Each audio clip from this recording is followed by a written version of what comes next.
baliho PJ wali kotanya. Yang kedua, baliho anggota DPRK. Nah ini memang sama-sama sakit ini. PJ wali kota sama DPRK sama-sama sakit.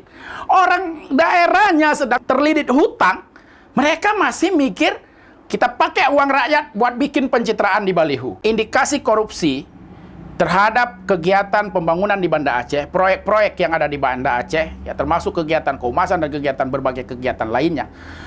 Di masa siapapun wajib diusut. Polda harus objektif, harus profesional menangani dugaan korupsi di lingkungan Pemko Banda Aceh. Kalau Pak Aminullahnya terlibat, panggil. Atau pejabat-pejabat era Pak Amin terlibat, panggil. Ya, kalau Bakri Siddiq terlibat, panggil. Pejabat-pejabat era Bakri, panggil juga. Kalau mereka memang kemudian terbukti korupsi, tangkap, penjarakan. Ini sama-sama aja ini. Ya, sama-sama tidak becus ini ngurus Banda Aceh.